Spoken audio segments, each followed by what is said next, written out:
Welcome to American Education FM, everybody. I'm Dr. Sean Brooks. Okay. Hi, everybody. Welcome back. Here's what I want to do. I want to make a couple of comments about the last episode and those parents who, of course, were losing their minds at that board meeting, and why I think revisiting this is remarkably important. First of all, as you heard me say in the last episode, a lot of these individuals, again, are of like mind. They have no idea what's going on. They have no idea that they're being manipulated in numerous ways. And I've heard from people inside of the school district itself that all of those participants, at least all of the ones that you heard talking who were generally speaking on the same issues and their pseudo concerns, that they were the ones who apparently were either recruited or they all agreed to speak because the teachers union decided to have them all show up or wanted to have them show up, or some meeting again took place where they all agreed that that was going to be the case. That would explain the larger participation within that particular meeting. I think that that's basically depressing times two. If I was to just add anything onto that. Not only, again, are these people stuck in the matrix, but they're still being led around, and these parents in particular are now being led around by a teachers union who is frustrated with the way that the school board is handling things. Again, you heard me say in the last episode that the liberal snake always eats its own tail, and that, of course, is happening, and that was a perfect example of it. I thought, that's not going to go away. And again, as I said in the end of that episode, one of the things that takes place is that they have no idea that they're being manipulated by the board itself. So apparently next month, in March, when they have their next board meeting, that's when they're going to decide about the bundling of the schools or the binding of the grades or however they pronounce that. But that's when that decision will allegedly be made. And I would expect that particular board meeting is going to be interesting also. I want to mention this too, and you've heard me say this before, that I don't give any quarter to child abusers. The irony of that last meeting was that these very people were consistently bringing up the subject of mental health. And now all of the sudden, mental health is one of their concerns. Again, you heard me say at the end of the episode that one of the phrases or set of words or codes of words that they were using consistently was basically mental health. Mental health. We're concerned about the mental health of this and mental health of that. There's two avenues here I want to bring up. Number one, liberals, and you know this, so it's not new. Liberals will always use people who are not themselves as the example to make their point, and then at the exact same time claim that they are defending said people. So you heard almost every single liberal person use the phrases disadvantaged or minority or, all those different phrases that they use and those categorizations that they use to basically say to the school board, you're not defending those kinds of people. Well, again, that's just what liberals do. They use people outside of themselves to basically say, this is what's going on, and you're you're not thinking of these groups, and therefore you're a bigot or you're discriminating against these people or whatever pseudo complaint they might have. They always lean on the handicapped or the minorities in order to make a particular point. Instead of just making their own point having to do with them, they always try to make it sound like they're taking care of everybody else. When of course, if that were really the case, they would never open their doors to such individuals. If push came to shove, they wouldn't do that, and we know that, and that's been tested time and time again. Again, one of the national examples of that being the case was sending all of the illegals to Kamala Harris's front door. If you love them so much, why don't you just take them in? Well, when you call their bluff, they're caught they're caught with their cards in their hands, and they don't know what to do. So that's the sad part about that. The second part is this: Given their use of the phrase mental and emotional health, and now all of a sudden they're concerned about mental and emotional health, why were they not concerned about it when they were gagging children since 2020? Why were they not concerned about it then? Why were they not concerned about not only gagging their own children, but being so adamant, I should say, about gagging other children, making them wear masks, encouraging them to take shots, encouraging them to distance, to kick their children out of school? Don't send your children to school if they feel sick or look sick or whatever it may be. Isolating students in these isolation rooms, locking the door from the outside so that the students can't leave. The list is endless when it comes to the mental and emotional deterioration of children, and how the school environment and the parents who attend and the teachers who work there and the administrators, that they were responsible for all of this. But see, that's the problem. They never look in the mirror. They never look backwards at their past examples and their indiscretions and stupidity, I should say. And they never look backwards and say, well, wait a minute, here's the hypocrisy. We were screaming mental health a while back, and we did something that we've never done before, that in 2019 and every year previously would have been a fireable offense if teachers or administrators had done this to our children. But now all of a sudden we were advocating for it, and now all of a sudden it's all gone away. No one's wearing masks anymore, by and large, no children except for the ultimate brainwashed. The jabs are out. Those bioweapon shots are hurting and killing and sterilizing and making barren everybody who has taken them. But remember, ladies and gentlemen, it's the mental and emotional health that these parents are concerned about when it comes to having their elementary school children trade buildings every 2 years, or drive a little further to get to a school, or all of their pseudo concerns and and their small worries about some particular plan that's allegedly going to take place. The hypocrisy knows no bounds. These people are incapable of looking in the mirror and reflecting on what they've done in the past, how they've permanently damaged their own children, and I will never give quarter to any of those people whatsoever. I will make fun of them to the end of time. That's the way that it's going to be. End of story. I'm going to make fun of these people. I think it's sad that they're brainwashed. I really do. But as you've heard me say on this show, they are not considering the long-term ramifications, let alone the short-term ramifications of what they've done to their own children. A time will come when their own children will be out in society, potentially as an adult, assuming that they're not jabbed. And they'll say to their parents, "Why did you make me wear a mask?" It says on the very box of these masks that they do nothing, and that this isn't how this is transmitted, and I've learned that now, and electromagnetism is how this is transmitted. It's not through coughing and sneezing. Why is it that you didn't ask questions and look up the truth about all of this, and instead you just sent me and my siblings to these abusive environments to just do what they were telling you to do? Why didn't you protect us from these environments? That's going to be the axe that falls in the future. That's going to be the real divide between parents and children. And I have to tell you, the powers that be are counting on that. The powers that be are always trying to drive a wedge between parents and children.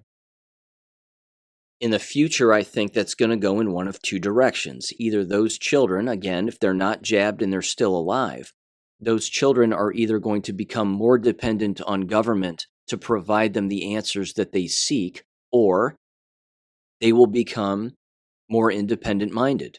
They will not trust government, but they also won't trust their brainwashed parents anymore either. I'm not saying that's necessarily a bad thing. I think that it could be a generational lesson that takes place that's going to be a very important lesson. It's going to be heartbreaking to watch the divide between, I guess I would call them, well, I mean, you could pick a generation. It could be the divide between millennials and Gen Xers. It could be the divide between millennials and Gen Yers. Whatever generation you want to pick, it's just going to be a serious divide between those who know and those who do not know, those who blindly followed and those who decided to resist against everything that was taking place and not participate in the brainwashing. But my point too is that we just can't let these people, we can't give an inch on these individuals. We need to highlight their hypocrisy as much as humanly possible. Again, I have a small audience here. Thank you for listening again. That's what I try to do here. That's all I'm trying to do. I'm trying to point out the blatant hypocrisy over the course of time and say, hey, wait a minute. You don't get to now all of a sudden be concerned with the mental and emotional health of children. After 2+ years, we're coming up on 3 years now of abusing them because of a lie. See, these people still don't know that they've been lied to. Many of them don't. And they certainly wouldn't admit it. In fact, from a nonverbal standpoint, if you were to look at these individuals and bring that up, either in a board meeting or a city council meeting or publicly to them, with a larger forum, I'm certain that the response that they would have from a nonverbal communication standpoint is they would drop their heads or they would avert their eyes. I've seen this before. When I've said particular things publicly with a group of people in a room, the guilty ones will look away. The guilty ones will look down. They'll not look at you when they were previously looking at you, and then all of a sudden, maybe a little bit of reflection starts to kick in, and they start to go, "Well, I guess I did, but whatever," and then they immediately rationalize it away. That's a huge issue, and I'm certain that that's exactly what would happen. Same thing with school board members. If you were to bring up their hypocrisy, they would look down at the ground. They would look away from you. They would look like a child who was being scolded by a parent. Because that's who they are. They're children. They behave like children. They get in front of a microphone. They yell, they scream, they shout, they whine. I'm not getting my way. I'm not getting my way. But you're not thinking of the handicapped kids, and you're not thinking of the minorities, and you're not being equitable and whatever. It's beyond hypocritical is the whole point, but I'm not going to lay off of these people. I'm just going to stay on the pedal. I'm going to keep going after them because they have to be gone after, and that's the only way to do it.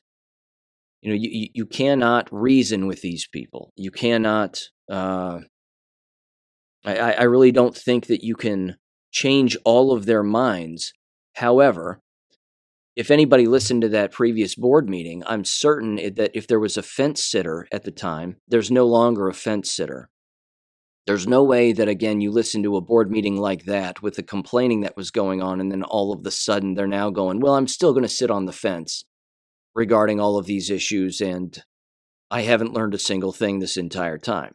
You're either going to go one way or the other, which means people are waking up, and that's a great thing. I'm never going to discredit the power of that, nor can I predict all of it.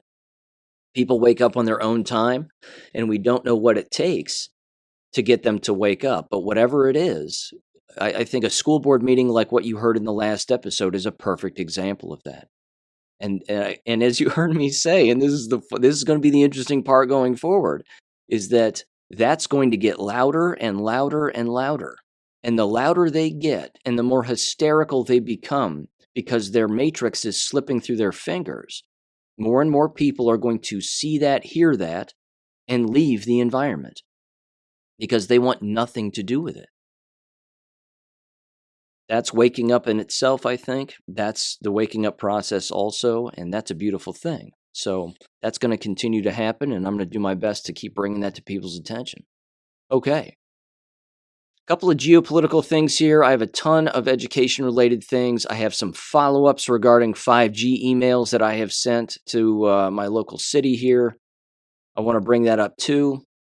And then some jab-related things, including the WHO's pandemic treaty nonsense, because this is going to get jacked up. Okay, here we go. First of all, I watched that Jacqueline Berger election fraud video regarding Arizona and the Sinaloa cartel and the deeds and the property and the money exchanges and all of it. It's beyond compelling. It's beyond compelling. No doubt in my mind it's taking place. I think pretty much everybody knows it's taking place. And Katie Hobbs is in a world of hurt, as she should be, and as should a ton of other politicians in Arizona.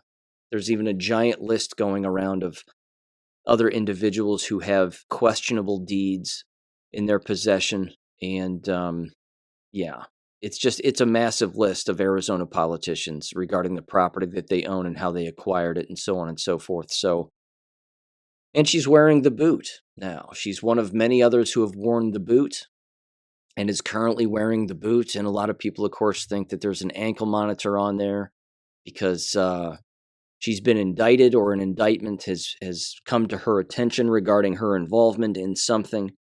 It's just interesting when all of these politicians are walking around in boots. And speaking of that, of all other governors, Mike DeWine. Of course, Katie Hobbs isn't the real governor, but Mike DeWine also allegedly suffered a ankle injury while in East Palestine and is wearing a boot also for at least the next 2 to 3 weeks. Find that interesting. Said he slipped on something or hit something or whatever. Okay. You know, back in my day, if you twisted your ankle or you hurt your foot, you were on crutches. You weren't walking around in one of these boots. So I'm not saying I'm up to date on everything medical. I'm certainly not, but it certainly seems a bit strange, does it not? That you hurt your foot or your ankle and then you end up in one of these walking boots and you're walking around like it's no problem. I don't get it. I think it's suspicious beyond a doubt, and that's the way that is. I wanted to mention this too. This was a bit odd, and I didn't feel very good when the whole thing ended. But you may recall that I was invited to be on the Blood Money podcast a while back, I think at the beginning of the month, if I'm not mistaken. And the interview took place later in the evening, which is not necessarily when I do my best thinking. I'm rather tired, as many of us are. And it took place, I want to say, around 6 or 7 at night, and we were talking for maybe 2 hours. I went into that particular interview and there was no setup to it. There was no, hey, let's talk about this, or here are some bullet points of what we can talk about and whatever else. And I thought to myself, well, I'll just go into this and I'll just answer any questions they have and I'll tell them whatever they want to hear and we'll go from there. It was interesting listening to the questions that were being asked my way because they basically wanted me to rehash my entire education experience. It almost felt like an interview. It was like, tell me about yourself, where you've been, what you've done. And I thought, really? This is what you want to talk about? Why don't we talk about the bioweapons? Why don't we talk about the collapse of K12 education? Why don't we talk about 1,000 other things that are taking place, like nobody's attending university campuses anymore?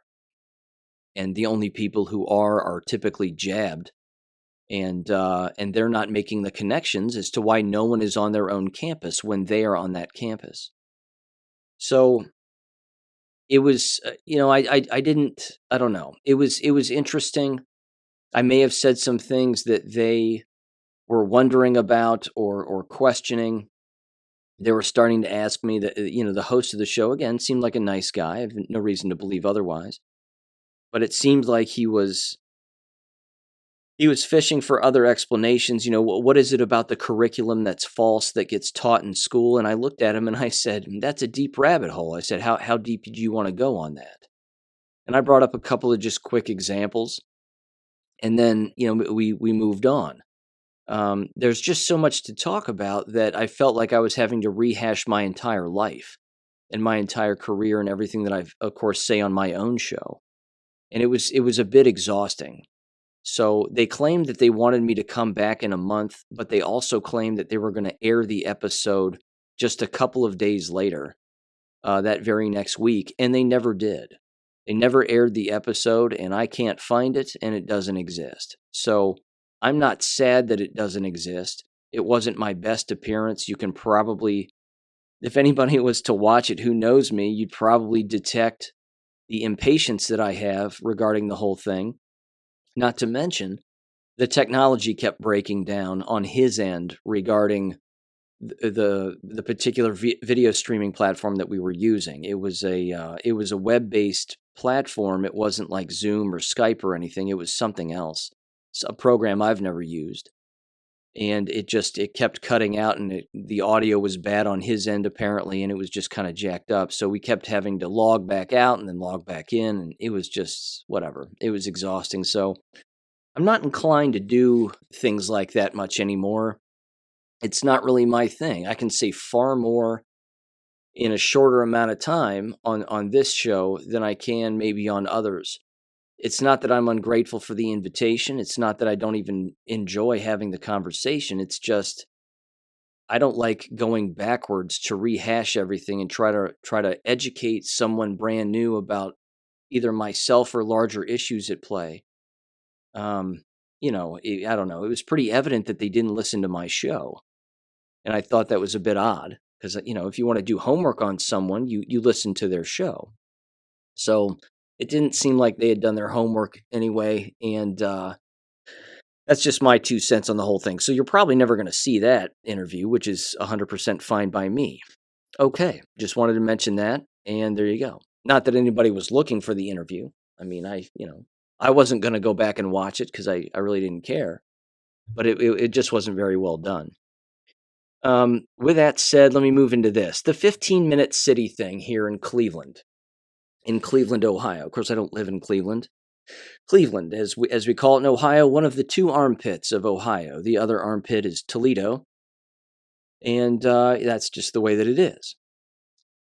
The discussion about the 15-minute cities is an important one to have because it's remarkably dangerous for a variety of reasons. It's, of course, communism, because once you have a 15-minute city, you end up electing more people, which means you end up electing more money launderers who end up doing whatever it is that they want to do. And then, of course, at the exact same time, it monopolizes the particular areas because those particular areas end up having the similar kinds of stores, even though they're selling it to the citizens as being different. And, we're not going to have similar kinds of stores. You can have the stores that you want, and so on and so forth.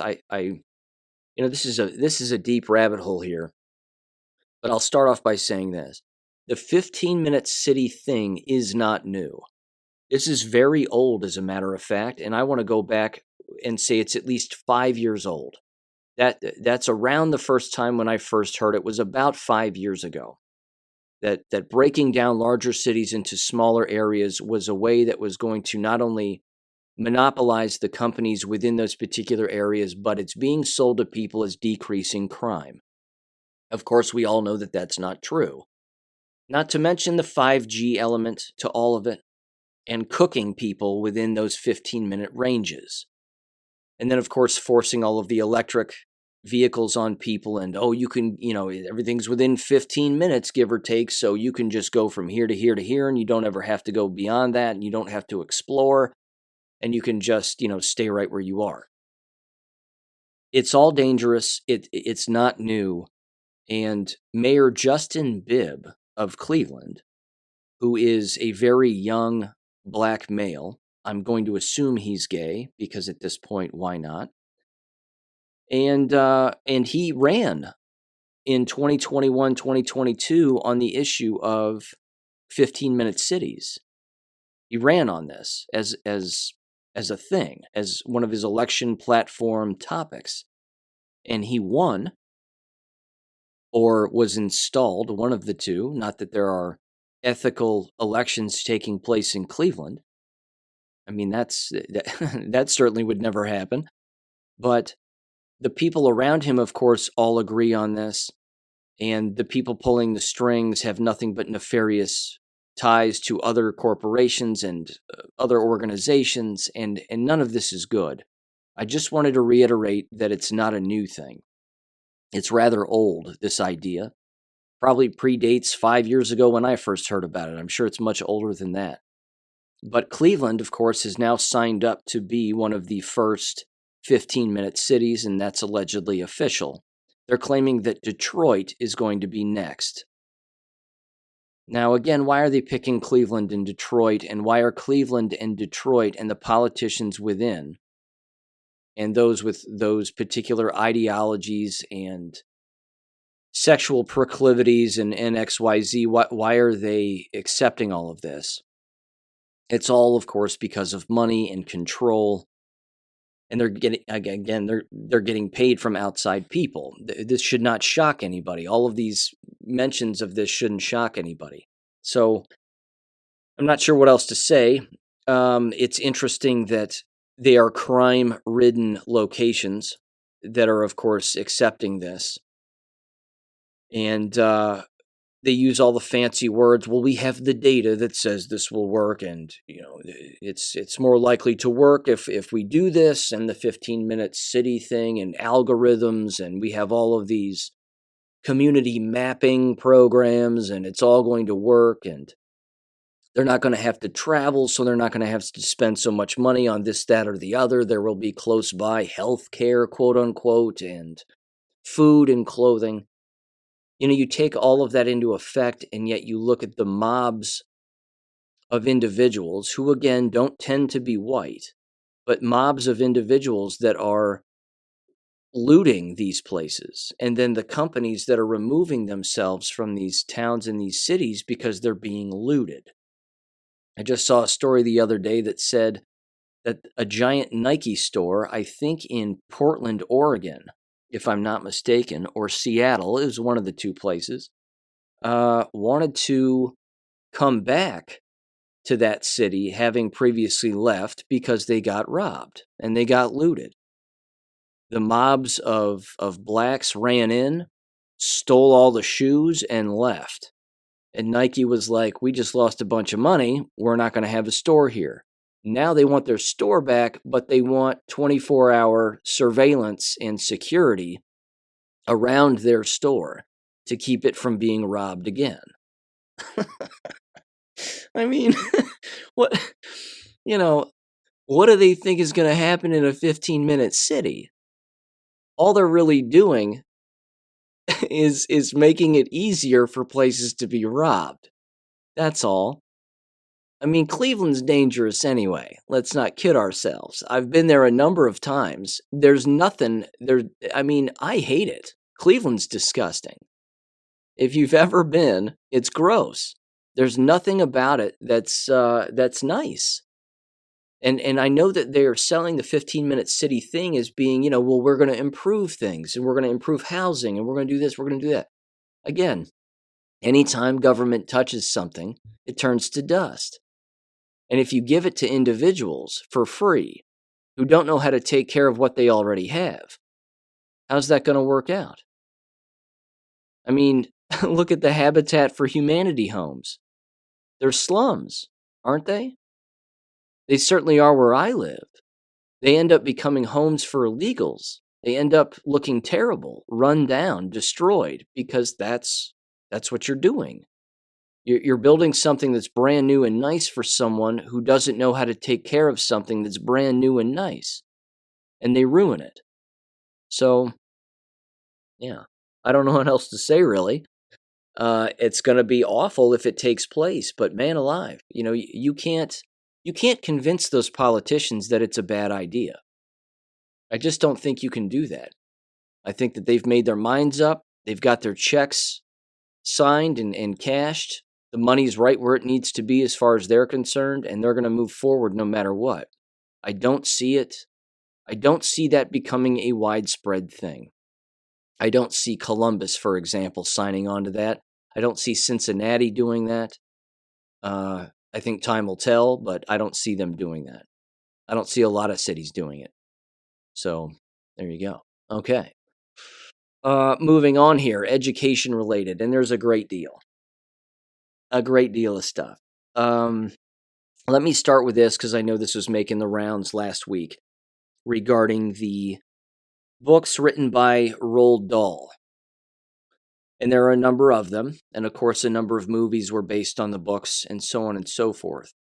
There was an interesting phrase, I'll say, or sentence, that was used regarding the perversion and manipulation of the writing of Roald Dahl to now where it's being changed and particular words are being taken out and characters are being rewritten, and the imagery and the words that he used in those books is being eliminated.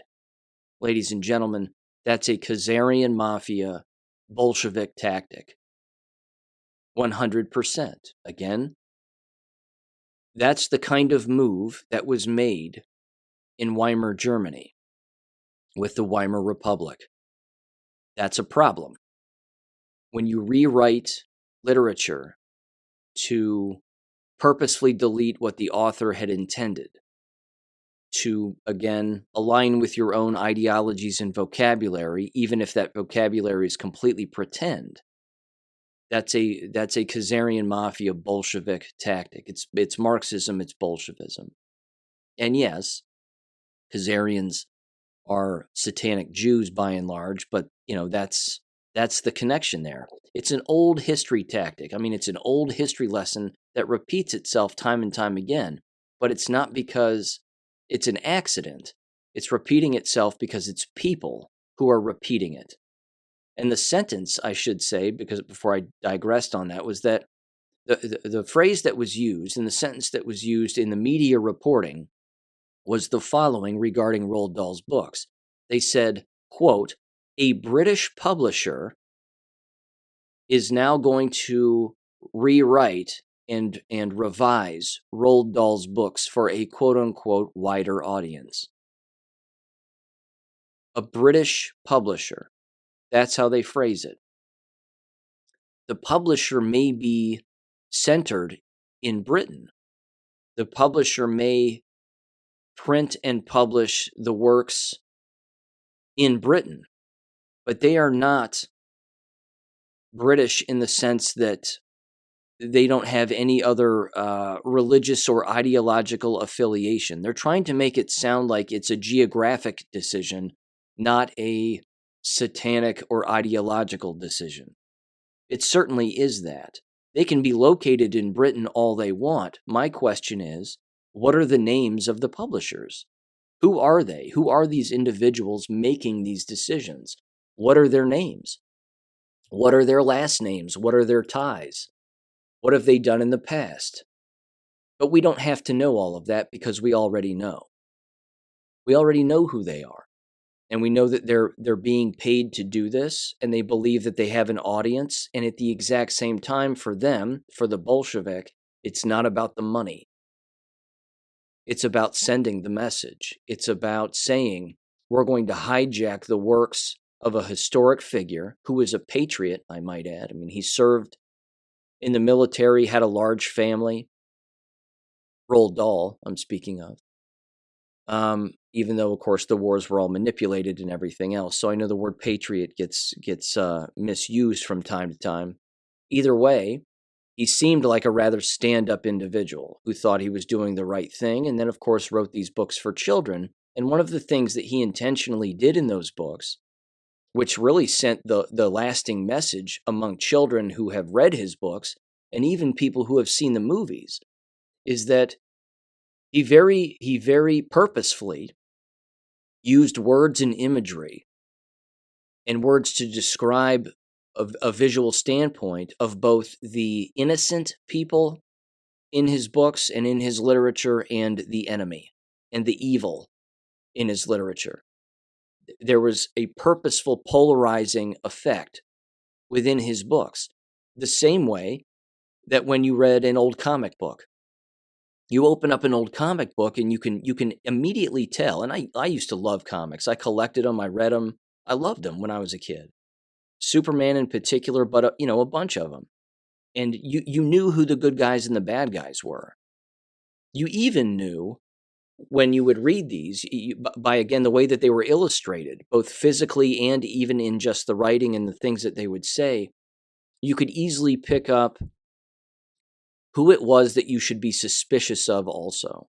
They didn't necessarily have all of the physical characteristics of somebody that you would perceive to be as good or evil, but there were some things that they would say where you thought to yourselves, maybe I shouldn't trust this person.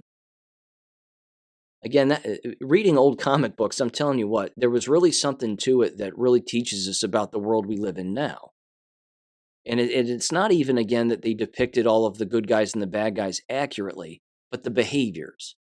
The moral and immoral behavior was beyond evident, and it was there. But now they're blurring the lines and seeking to blur the lines with these books. If I didn't say it earlier, they're also going to do this with Ian Fleming's James Bond. And now they're going backwards with James Bond books, and they're going to seek to do the exact same thing.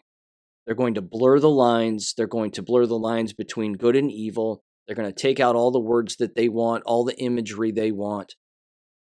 They're going to take out the feminism aspect and the real femininity, I should say, of females, which exists in James Bond movies, as we all know, and the masculinity aspect of James Bond. Again, it's only a matter of time before James Bond is a transsexual. And then what? I mean, they pretty much jumped the shark with the last movie, but either way, it's Bolshevism is the point, and it's not going away, and it's not going to keep going away. Which actually leads me to this, because I wanted to mention this too. And again, this was this is right up there with, what on earth are you thinking when it comes to parents and their children? There was a video bouncing around the other day. I know it was on The Blaze, and it was on a lot of other places, but there was a dad who was, it started off with a son, a kid, and I want to say it was elementary or middle school, one of the two. And he showed up to a school board meeting, walked up to the lectern, and he started talking about and reading directly from one of those perverse books that's been read at school board meetings 1,000 times. Again, not a new thing, but okay. This kid wanted to get on video, and his parents wanted him on video, and whatever else. When the kid was done reading the particular portion of the book, the next speaker to come up was his father. And his father openly admits, again, let me say this first. What was weird was, and disgusting, and again, shouldn't shock people, but it was revealing nonetheless, was that the kid said that when he checked the book out, and he knew what book it was, and he knew it was perverse, and it wasn't what he wanted, but he was checking it out to prove to his parents, hey, look at what's in our library. So again, kudos to the kid. He's doing a little investigative work, and that's awesome. And he's highlighting the larger problem. He said he walked up to the librarian, and the librarian asked him whether or not he wanted more books like that. That's sexual grooming. See, that right there, ladies and gentlemen, is exactly why I'm not a school teacher anymore. That's the kind of stuff I had to listen to and watch on a constant basis. Not with books, but with actual physical behavior between teachers and students. Sexual grooming exists in a variety of ways, and that, of course, is one of the ways. So again, good for the kid for doing it. But then what happens next, I think, is sad, or I should say just disappointing. The dad comes up and he starts, again, sort of yelling at the school board about what they're doing with these books, and they got to get rid of them and whatever else. And then the dad says, hey, look, I don't work anymore. He goes, I don't work. I don't have a job. He goes, but I can be a thorn in your side, and I can come here and I can yell and I can scream and I can make this an issue and blah, blah, blah. And that's basically what he said.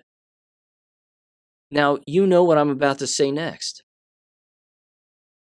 I watched that video and I thought to myself again, the dad openly admitted to not having a job, not working, and yet he's still sending his son to this school building. Why? Your son can read. He can write. He can teach himself.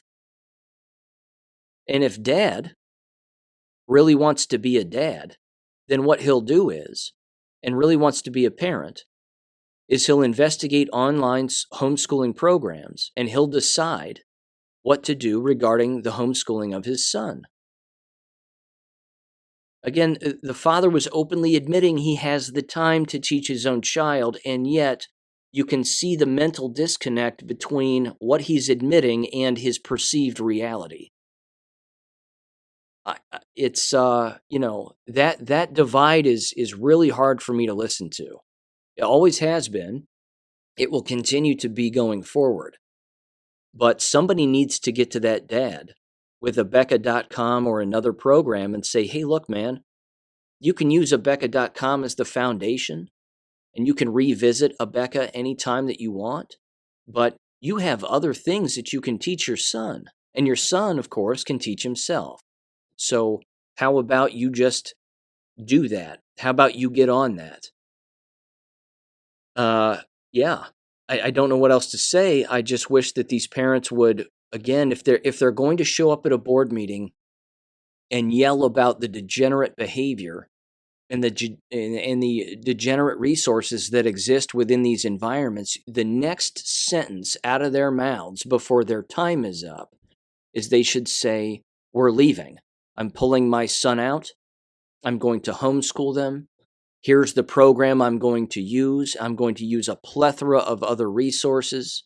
I do not want government teaching my children ever again." And I encourage other parents to do the exact same thing. And if you would like to meet with me after this meeting to discuss what I'm doing with my children, then please follow me out into the parking lot, and I will explain it to you. This can happen. I know that it happens. I know that people do this, but we're not seeing that often enough in these board meetings, because again, there was a time when these school board meetings weren't a thing. If you go back 10 years, okay, school board meetings and people telling the truth at school board meetings and then those meetings going viral, that wasn't really a thing. There might be the occasional one. And at the very beginning of this show, when I started this podcast, was that I played one and even referenced one in one of my buildings that was remarkably important. And it was a white female teacher leaving a Green Bay, Wisconsin area school district because of the crime that was taking place, the verbal abuse. There were students masturbating in the middle of class. There were, cell phones being stolen, fight clubs going on in the school, and there was no accountability. The teacher showed up. They made their complaints. They were bullied in the workplace because of what they had brought to the attention of the school board, and then they decided to quit because they were mentally and emotionally exhausted. That happened a long time ago, but now we're seeing just this repetitive nature of basically the same kinds of stuff. Perverse books this, perverse books that, whatever else. There's way more to bring up in these meetings than what people can possibly imagine. And I would encourage people to figure out what those are. I bring them up on the show consistently, but I would encourage people to purposefully move the Overton window regarding the American education system in a homeschooling direction, and use that platform as a method to wake people up to leave the public school system. That way, it's only left to the brainwashed, and I say brainwashed with a large umbrella because there's a lot of people that fit within that category. But that's what the environment's going to be left for, and who the environment is going to be left for. So all of that was taking place also, and I just wanted to mention all that. Okay. Don't expect the degeneracy to go away, is my point. And even if we leave, and like-minded people leave, and healthy-minded people leave, and moral-driven and value-driven people leave, it doesn't mean the degeneracy is going to go away, but it's going to go away regarding your exposure to it, which is a good thing. So there's that. Okay. I want to play this if I can. I don't know how the audio is going to work out on this, but Cicely sent this my way, and I haven't had the opportunity to speak about Project Veritas for very long at all since James O'Keefe left, or whatever. Again, apparently the employees that work there say that he neither resigned nor was fired, that it was just kind of a everybody's going in their own directions kind of thing. I don't know, and I don't necessarily care. What I know is that James O'Keefe built that, dating back to the days when he infiltrated Acorn, when Barack Obama was running for president the first time, and exposed serious voter fraud. I'm not saying again that they haven't done some really good work. They certainly have, and they flew a little too close to the sun, as he found out when it came to Pfizer, because the Pfizer people clearly got to board members. Money was exchanged, I'm sure. That will probably all come out in the future. And there's a level of corruption there that exists. And of course, apparently James doesn't want anything to do with it, and good for him. What I would have liked to have seen, of course, is all of the employees get up and leave at the exact same time with James. I mean, that was your Jerry Maguire moment for all of those employees. They had the opportunity to all stand up and say, I'm coming with you. I'll go with you. And then they all just get up and they leave. And then, that's it. And then they go start their own thing. Again, if they'd have done that all at the same time, the donors probably all would have shifted their money right toward that group and excluded the board immediately. If you're doing it pro bono for a little while, not only regarding the legal work, but the leg work and the footwork, so be it. But, the public support for it would have been so much higher as long as the individuals involved can't be bought or sold. So with that said, I wish them the best. I want them to come back and continue to expose bigger and deeper things, higher security, make sure that you're protected and do what you need to do. But it's when you fly that close to Pfizer, you're flying a little too close to the sun, and they found that out. That's corruption right there. That's the way it goes. So this particular audio that I have to play again was tossed to me by Cicely. This is from Project Veritas recently, and it has to do with New Mexico and the Albuquerque public schools training regarding all of their gender support and gender bending nonsense. And, I feel like I'm a girl when I'm a boy and all of that. I know it's repetitive. And I know that it's not new, but I want you to hear again how brainwashed these people are, because it's more evidence of leaving the system and how you have got to leave the system.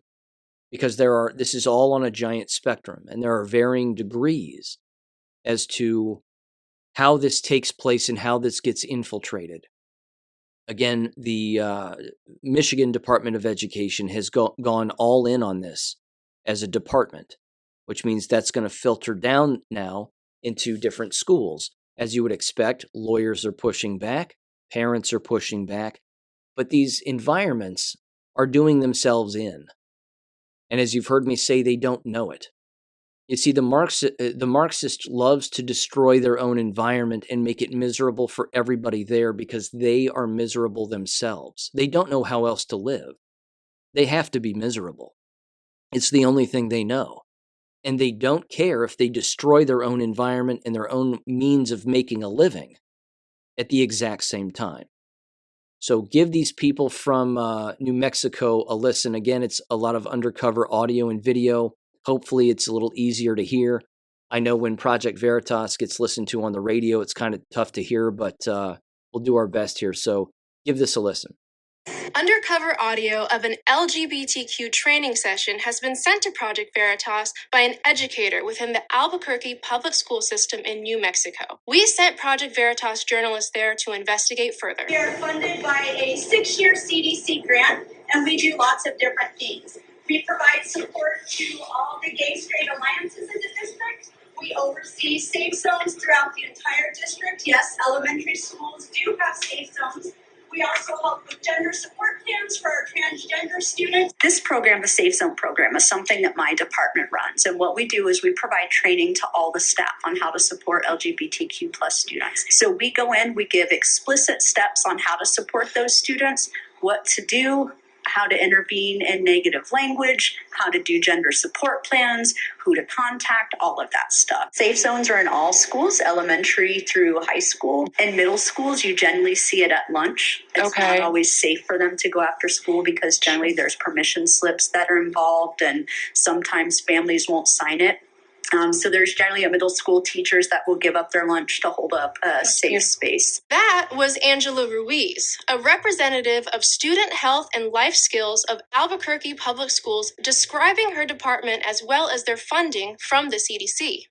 The guidelines set forth from the agency to, quote, reduce youth risk behaviors through comprehensive health education, end quote, focus on protocols for LGBTQ plus students, which teachers must adhere to, even if it means circumventing parental involvement. Gender support plans cover lots of different things, and not all transgender students are interested in the gender support plan. Generally, what happens is the principal or their Title IX designee contacts the Title IX office and says, hey, I have this student, they would like a gender support plan. There's only 3 people required at that plan: the administrator, the student, and the Title IX director. So the gender support plan does not need parent input, just director, admin, and student? Yes, there's 2 types. So if we don't have family input, it's called a conversation. When we looked at Albuquerque Public Schools' website, we found their policy page regarding gender identity and expression. While most of the things Angela says are by the book, the policy fails to mention these 2 types of gender support plans and gives no indication that parents will be kept out of the loop regarding their children's gender identity. APS staff are expected to use names and pronouns of students in accordance with their gender identity they assert at school.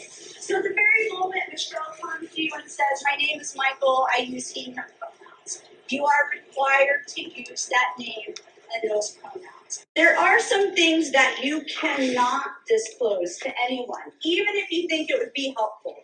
So if a student comes to you and they disclose that they're a member of the LGBTQ plus community, or they disclose to you, hey, I'm transgender, or they come to you and say, yeah, my legal name is Michael, but I go by Michelle. Or they come to you and say, can you please use they, them pronouns? Any of these 4 pieces of information, you cannot tell anyone. What's really, really important is before you call home, find out how the student is addressed at home. Sadly, we have students that are not able to be out at home. They're not safe to be out at home. So when we're calling home, we want to make sure we're using what's in synergy, unless the student tells you otherwise. If you are intentionally using someone's wrong name after they have requested and told you you're intentionally using the wrong pronouns, that can be a Title IX violation. So again, once they say, I want this name and these pronouns, you are required to use those. Students can use the sex-segregated facility that corresponds with their gender identity they assert at school. So how they identify at school determines which restroom they choose to use. Students do not need a GSP to access a bathroom or locker room or to request specific names or pronouns for use by a staff member. Let's say Michael wants to be called Michelle, but there isn't a gender support plan or a gender support conversation, and they now want to use the girls' bathroom. We're supposed to want them to do that. Yes. The CDC pumps millions of dollars a year into programs like this one across the country. Our ongoing reporting on this secret curriculum that prioritizes political and social messaging over education affects students and teachers alike. If you are on the inside of an educational institution and wish to further expose this misuse of our children's education, please reach out to veritastips@protonmail.com. Okay, the useful idiot. The useful idiot in that video, her name was Angela Ruiz, resource teacher and the student health and life skills, apparently resource teacher, Albuquerque Public Schools. She's got the rainbow flag sweatshirt, she's got the rainbow lanyard, she's got all of it. There's a couple of things there I think that are a little hidden beyond all of the obvious things that should be brought up. You may recall a long time ago, certainly if you're my age and even younger than me, the concept of a home room and what home room was like within particular schools. What does home room mean? The concept of home room, and this is big picture, of course, it was all purposefully designed to be a place where students within the school could all receive the same kinds of paperwork that the school wanted to distribute to students, to ultimately have their parents read and have their parents sign. And then it would be the homeroom school teacher that would bring, collect all of the papers from the students after the first day of school, for example, and then, give it to the administration and whatever else. Homeroom. There is a much larger and more nefarious meaning to the entire homeroom aspect of course, it's referred to as home. That right there should be enough for people. But homeroom very quickly, and this was on purpose, transformed itself and was implemented into being a place where schools could use the homeroom time, whether that be just 30 minutes, 40 minutes, its own class period, whatever, to implement particular ideologies among students and then gauge the perceptions of students regarding what they thought about such activities. As you would expect, this started in elementary school first because they know that the younger the child is, the more likely the child isn't going to suspect what's really going on. They're not going to question the morality of anything, the validity of anything, the value, any values associated with it or not associated with it. So they always started off at the elementary school level. And then what you will see is the homeschooling mentality will stretch its way right through middle school, and then it usually fizzles out at high school because high school students have no tolerance for it. They're not likely to deal with it, and most people know that. But they think to themselves that's okay. And by they, I mean the powers that be who implement all of this stuff, the useful idiots, and then, of course, the Khazarian mafia above them, the Marxists above them. They implement it on purpose when they're young because they know that by the time they reach high school, they've already got them engaging in particular habits that they want to engage them in. Technology use, degeneracy, pornography, sex, drugs, all of it. And again, they start doing this piece by piece within homerooms. Now, why do they do it in homerooms instead of other general classrooms? This is also on purpose. It's because it lets the general classroom teacher off the hook, by and large, and it puts the onus and all of the responsibility on the administration. So if a parent complains about something, they'll say, well, this is a district, the building administrator will say, this is a district-driven policy from the district office regarding things that they want us to do in our homerooms. And the building administrator will quite literally say, there's nothing we can do about it. This is district policy. That, of course, is not true. Any building administrator can say no to the district and say, this is degenerate, we're not doing this, regardless of what particular program is being implemented. All of that is a giant number one as to why that takes place within homerooms. Number two, and this is a little more specific. The timing of homerooms is critical also, and the timing of day in which the homeroom gathers and takes place to implement said, I'll call them experiments on children. Okay, social experiments, whether everybody has to read the same book or, again, everybody has to affirm their gender or whatever the hell. Whatever it is, whatever social experiment or psychological experiment that's being done on children within homeroom takes place, they're always measuring what time of day are children going to be more receptive to said influence. So homerooms used to be at the beginning of the day. It would be the first place you would go before you would go to your first period class. This was the way that it was back when I was a middle school student, back in the 90s. So that should tell you how far back this stretches. And then, over the course of, again, years and now decades, those homerooms will consistently be measured for, again, the perceptions of students and even teachers regarding the particular kinds of programs that are being implemented on them and the ideologies. And they will sometimes move the homeroom to the middle of the day. And then sometimes they'll move the homeroom toward the end of the day. They're always trying to figure out what time of day the children will be more receptive to these degenerate ideologies. Same thing with the teachers. Remember, I've spoken about Edward Thorndike being the guy who experimented on farm animals to get them to do particular things for the purpose of educational psychology on school children teachers, and administrators. If he can get a chicken to do a particular thing and then a group of chickens to do a particular thing, well, then he can get a group of children and adults to do said thing. That's what homeroom is really all about. It's about not just having all the permission slips signed and turned back in about what your kid can and cannot do throughout the course of the school year. It's about implementing videos, books, ideologies, perversions, etc., etc. It's about that also. With all of that said, what they openly admitted in the Albuquerque public school system is that they're using lunchtime as the time to do this also. Because if it's during lunchtime, there are less likely to be complaints. So they think.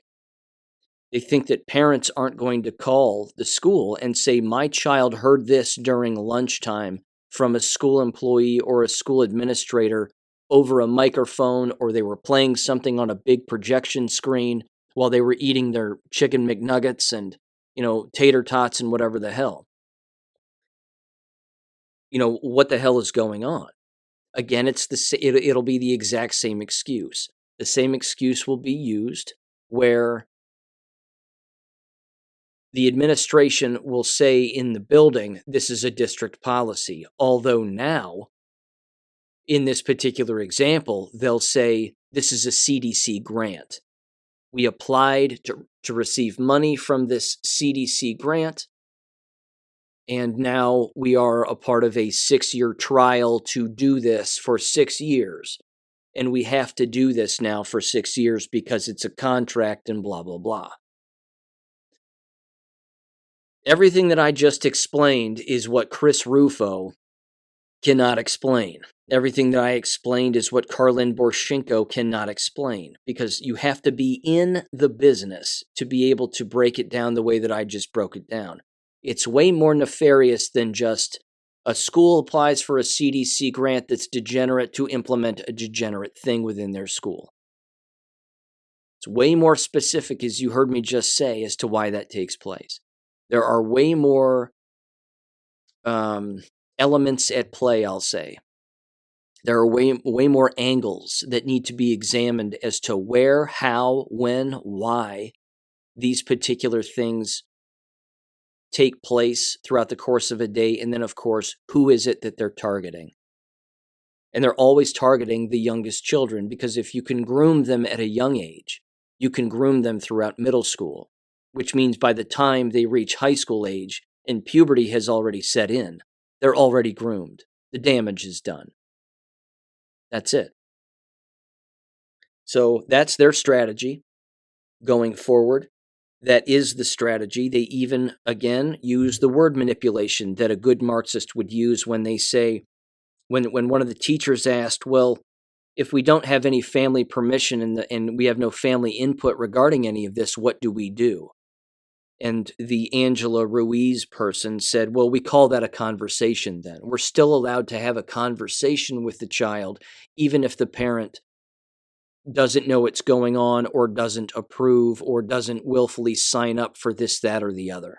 That's why we don't need permission slips, because we're going to sneak this in during lunchtime, which is probably like a homeroom environment. So there you go. That's the breakdown of that I can do. I'm not sure what else I can do to break it down. That's going to continue. That's going to ramp up. That's going to get worse. It's not a new thing, but yeah. They're preying on the fact that they know that a child is not going to know everything that's going on and everything that's being tossed their way, let alone ask questions, let alone go home and tell their parents about every single little thing that they may or may not have experienced throughout the course of a day. So, yeah. It's perverse, it's sexual grooming, and these are predators, and they should be tossed out of the back of a C-230. That's my 2 cents. Okay. Here's, again, a breakdown from Michigan. This is an example of what Michigan is doing to fight back again against their degenerate curriculum that's coming again from the State Department of Education. And we know this because I've brought it up here on the show, ladies and gentlemen. Allegedly. Every state Department of Education is engaging in child trafficking. People need to wrap their heads around that. They work with CPS, of course, but they also work with these gender-bending, brainwashing clubs and groups and organizations. The simple fact that they invite them in to talk with school boards at the local level should tell you all you need to know about how these organizations reach out to state departments of education to perverse children. That is all tied together in child trafficking. The actual movement of a child from point A to point B without parental consent for the purpose, again, of either drugging them or engaging in a sexual act. All of these smaller, I'll call them smaller school-based initiatives and programs that they put forth, it's all leading to that. That's ultimately the purpose. It's all leading in that general direction, which is why all of these people should be arrested or put down like the dogs they are. So this is an anonymous post, although it's a direct summary from an article from 100%fedup.com. And it has to do directly with Michigan. So let me get into this. It says the following, and it says this is from the article. Michigan parents are choosing to opt out of rogue sex education for their children. It says the battle lines have been drawn. Michigan parents are concerned about the hypersexualization of their children against the state-controlled education bureaucracy. It says the Great Schools Initiative, GSI, is leading the charge with what is known as opt-out from rogue sex education in schools. GST is a nonprofit, nonpartisan organization that was created to restore parental control over what their children are being taught in schools, among other goals. Now, I'm going to digress here for just a second. They'll never get control of it. It won't matter. Parents will never get control of the environment. Well, we're taking our schools back. No, you're not. No, you're not. You can't. You have to remove every cockroach that exists within the environment. Sorry. Starting to lose my voice here. You have to remove them all. You're talking about removing teachers, administrators, the posters on the walls, the books in the libraries, the books on the shelves in the classrooms. You'll never gain full control of a school environment. It's just the illusion of taking back control. That's all. You only have full control when government is completely removed from your life and your child's life. That's why I consistently say self-governance is the only way forward, because it is. You can't have it any other way here. Let's see. And then says, what is rogue sex education? It says, first of all, Michigan statutory law. Let me blow this up here. My eyes are bugging me. Michigan, here we go. Michigan statutory law is very clear that sex education is to be confined to approved sex ed classes with an approved curriculum by a trained sex ed educator. I could spend all day on that too. Yeah, I brought it up in previous episodes, but I got to keep moving here. It says the opinion by then Attorney General Frank Kelly in 1981 said that parents have a right to review the contents of any course in which family planning or reproductive health are discussed before they exercise their right to have their child excused from the class. School authorities may not void the effect of this law by including any sex education instruction in a required class. This is expressly prohibited by law. 1976 PA 451, Section 1507-3. Furthermore, Michigan law does not mandate that sex education courses even have to be taught or required for graduation. It says rogue sex education is when teachers in classes other than the approved sex education class hold discussions or teach regarding sensual topics, promote the use of pronouns inconsistent with biology, display and distribute LGBTQ flags, books, and materials, furnish clothing or cross-dressing, or discuss gender ideology. It involves informal discussion and chats about sexuality on the part of teachers who are not certified to teach sex ed, which is outside the confines and structures of an approved sex ed class. In other words, required classes such as social studies, literature, and math classes should not be in the business of infusing gender or sexual orientation material into their curriculum. It is against the law. I'm going to finish this before I mention something that was just said there that is remarkably important, and you've heard me bring it up in the past, but I'll get to it in a second. It says Nathan Paul, one of the co-founders of GSI, responded to the notion that gay pride and transgender flags on display in teachers' classrooms are acceptable to help stimulate discussion and create safe and inclusive spaces, quote unquote, with the following, quote, "Nobody can display a Playboy flag in the classroom and claim it is a benign symbol and conversation starter.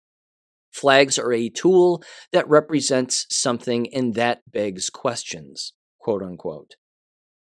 Michigan law also mandates the formation of sex education advisory boards, or SEAB, if a school district desires to create or change a sex ed program.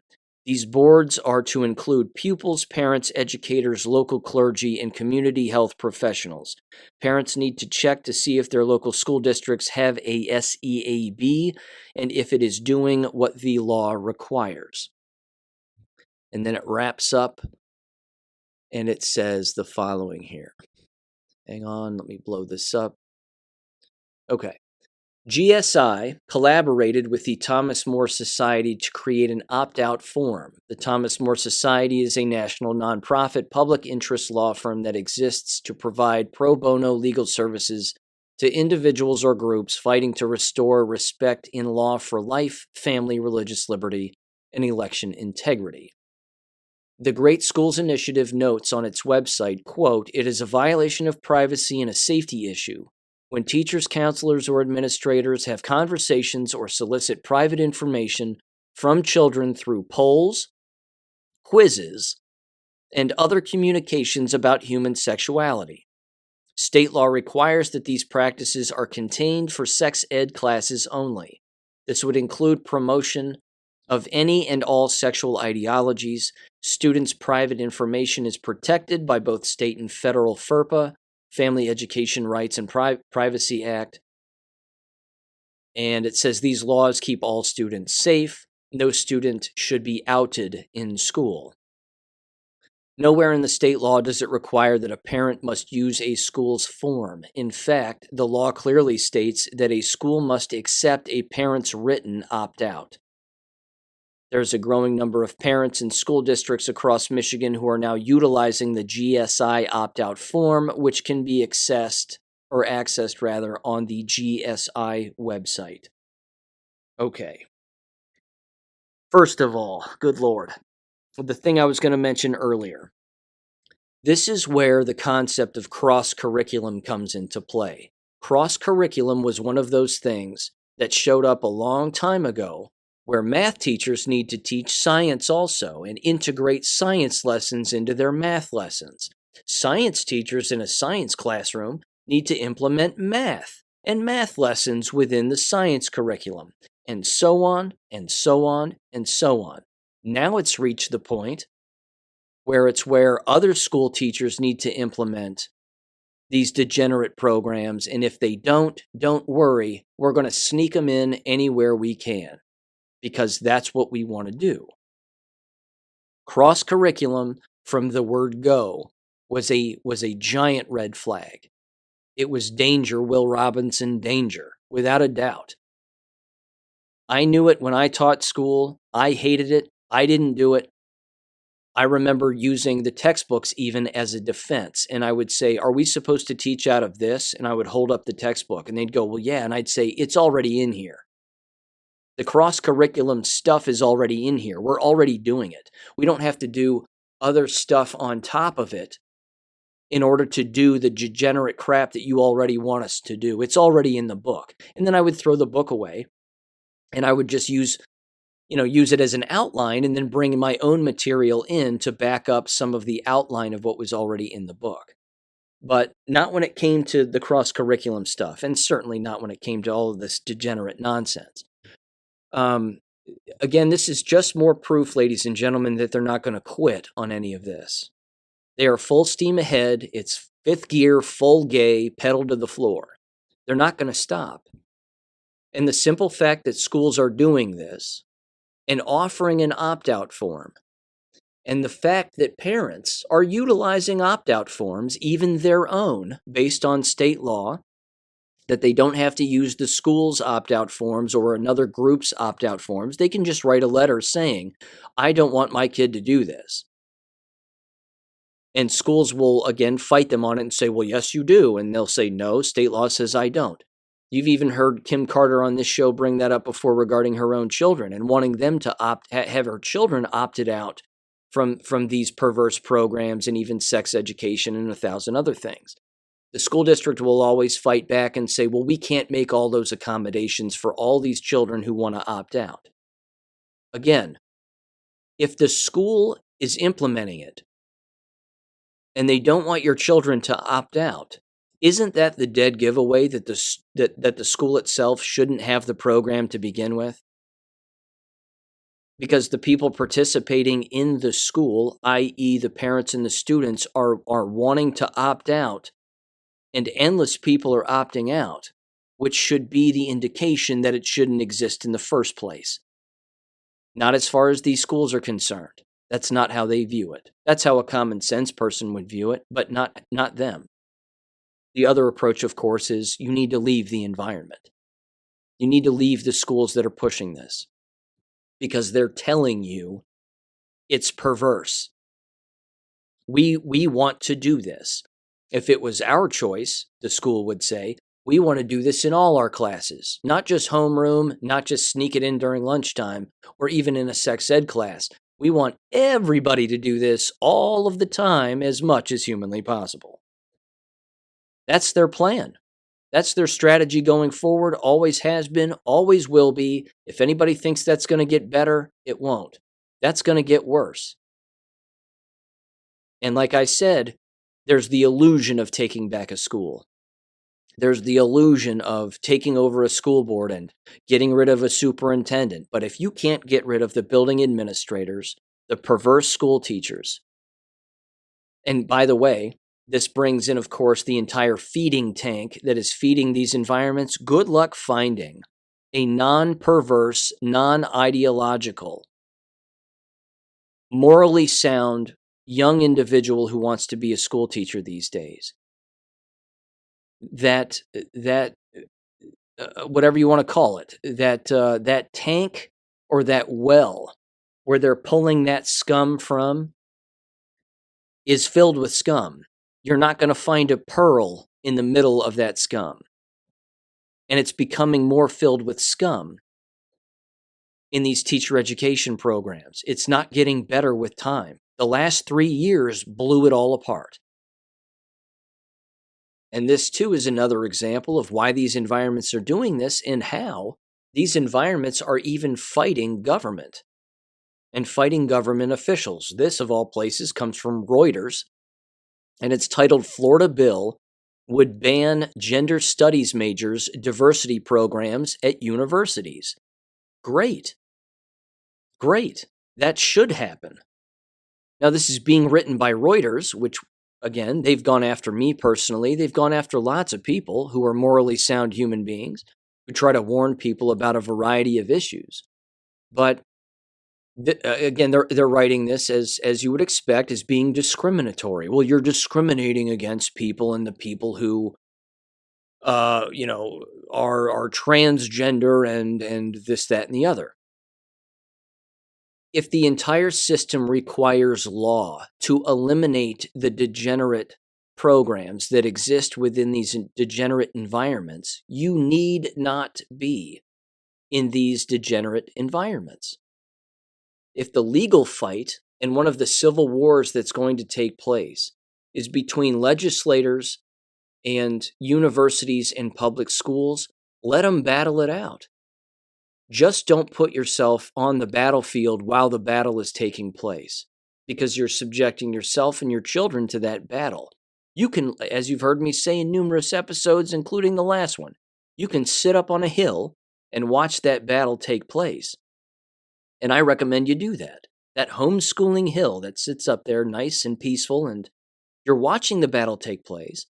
You're educating your children about the battle that's taking place, but you're not directly subjecting them to it to where they're being victimized by it. That's the whole, that's the whole issue. So apparently, again, DeSantis said in Florida, quote, "We will build off our higher education reforms by aligning core curriculum to the values of liberty and the Western tradition." Good for him. He's not going to be the president. He's got nothing but bad people surrounding himself with him, like Jeb Bush and all these other nitwits. Paul Ryan. The list is endless, but good for them. If it sticks, great. The question I have is a larger one, which is, why would you send your child to a university that's doing this? Number one, let alone send your child to a university to engage in one of these programs. That's an even bigger problem. Yeah. So there you go. The fight never stops regarding all the sex stuff, because that's all they know. That's all these perverse degenerates know is sex. And they bring their own perversions from home into their working environment. They do whatever they can to normalize it, because they don't know what they're really there to do. They really don't know why they're there, and they don't know the subject for which they're really there to teach. So they have to teach what comes familiar to them, and unfortunately, what comes familiar to a degenerate are their own degenerate behaviors and their perversions. And that's the way that it's always been, and that's not going to go away. Let's see. Speaking of that, this happened too, and this was cool. This is a step in the right direction. It's not the dimensions deep I would like this to go, but it happened nonetheless. This is from valleynews.com. MVCS girls basketball in Vermont forfeits playoff game rather than compete against team with transgender player. I'm going to read a little bit from this. Written by Benjamin Rosenberg, the Valley News staff writer. I wonder how he leans in this particular subject, but it says the Mid-Vermont Christian School, ladies and gentlemen, girls basketball team withdrew from the Vermont Division 4 state tournament because of a refusal to play against an opponent with a transgender student athlete. Question: does the school that has the transgender or the male playing with the girls, is that also a Christian school? Just asking. Wouldn't surprise me if it was at this point. It says the number 12 seed Eagles were scheduled to play a first-round game at number 5 seed Long Trail on Tuesday night, but their withdrawal forfeited the game to the Mountain Lions. Quote, "We believe playing against an opponent with a biological male jeopardizes the fairness of the game and the safety of our players." MVCS head of school Vicky Fogg wrote in an email to the Valley News on Wednesday evening, allowing biological males to participate by saying, quote, "Allowing biological males to participate in women's sports sets a bad precedent for the future of women's sports in general."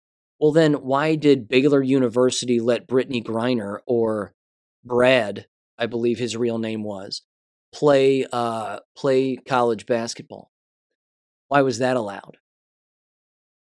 Yeah, I mean, come on, people. It says Fogg declined to request for an interview. Lauren Thomas, the assistant executive director for the Vermont Principals Association, said MVCS sent her a letter stating that they would not be entering the tournament, but did not elaborate on its decision. Long Trail athletic director John Schendbull, if I'm saying that right, don't care, did not respond to requests for comment. I bet he didn't. The Mountain Lions played their full 20-game regular season without any issues, finishing 14-6 with 11 wins in their last 12 games when they probably signed on the dude.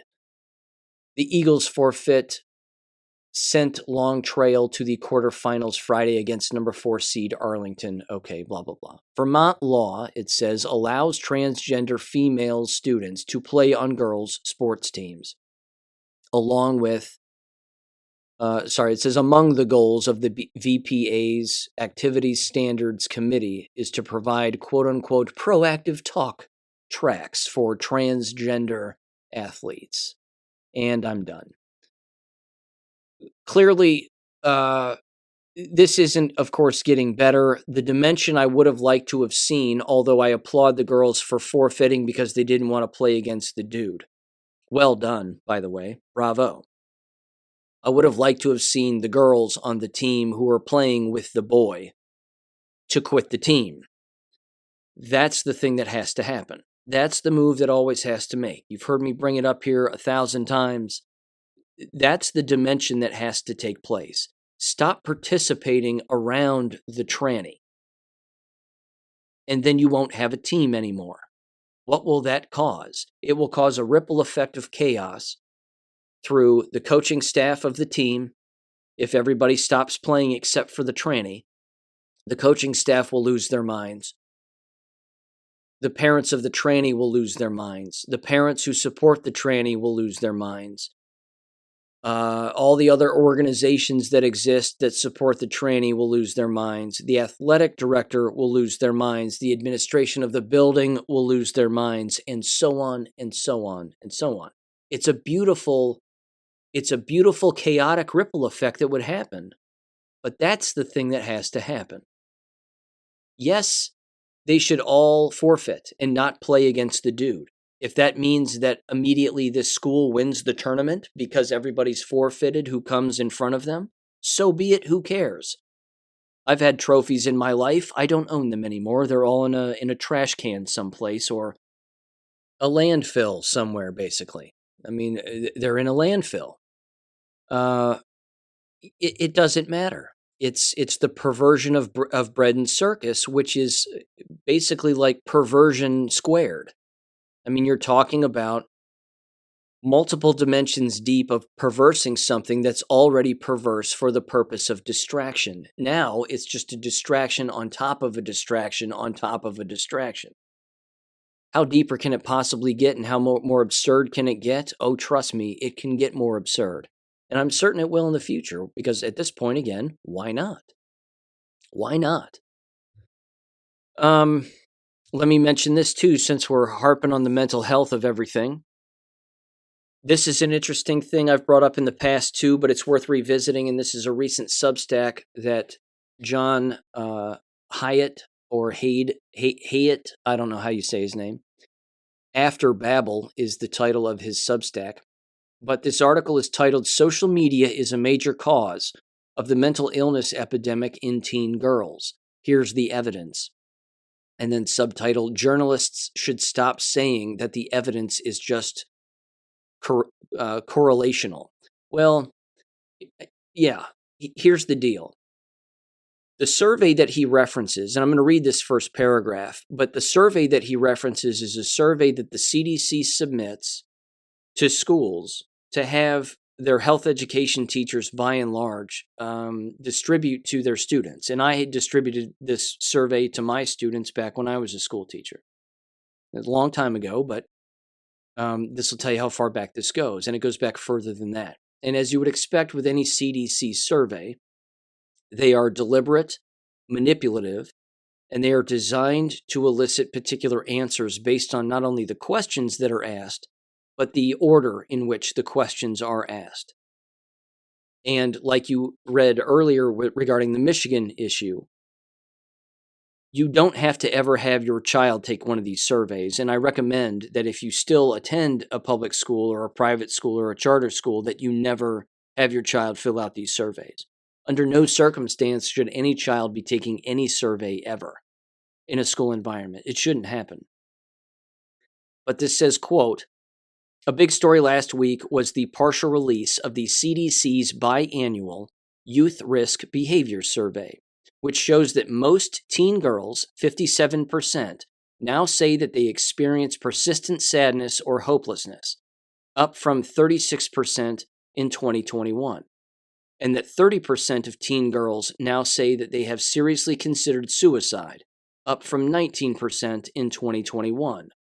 Boys are doing badly too, but their rates of depression and anxiety are not as high as their increases since 2011 are smaller.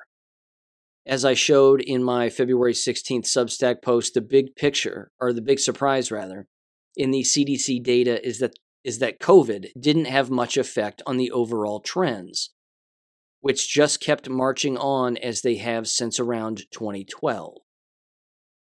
Teens were already socially distanced by 2019, which might explain why COVID restrictions added little to their rates of mental illness on average. It says, of course, many individuals suffered greatly. The reason that they're claiming that the CDC would claim that COVID didn't have much of an impact is because the CDC was behind it. That's like asking, does a criminal organization have an impact on crime? Of course they do. They're directly involved. Not to mention how many COVID questions are asked on those surveys. And again, the reason that I mentioned that the survey is purposely exists to elicit particular answers that they want, which again, as you would expect, lead toward the mental and emotional breakdown of youth on purpose, is because they purposely use some of those questions to gauge not fact, but the perception of the child. They will ask the child's opinion about things, even if the opinion isn't real. Because again, opinions aren't facts. And one's perception is not necessarily reality. But they then take all of those perceptions and those opinions and they just assume that it is reality. Again, that's different from qualitative reasoning and analysis.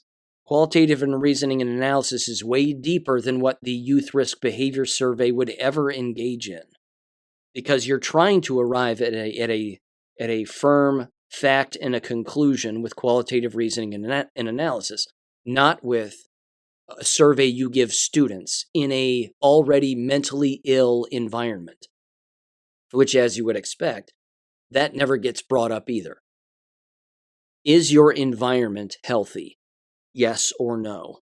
Do you think, although they do ask those questions, do you think your school is safe? Yes or no?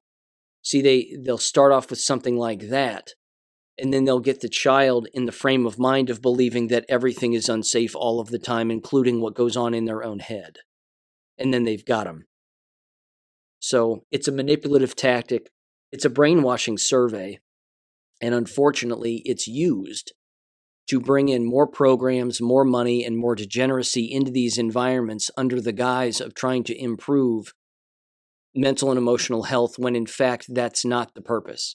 The purpose is to create more mental health services within schools. I'm using finger quotes because they're not really doing anything to help to help these issues that they themselves are creating, I might add. But they're creating them themselves all of the time. And like I've said before, and you've heard me say, these environments are now just for the mentally ill. That's really all they are. So yeah, that happened.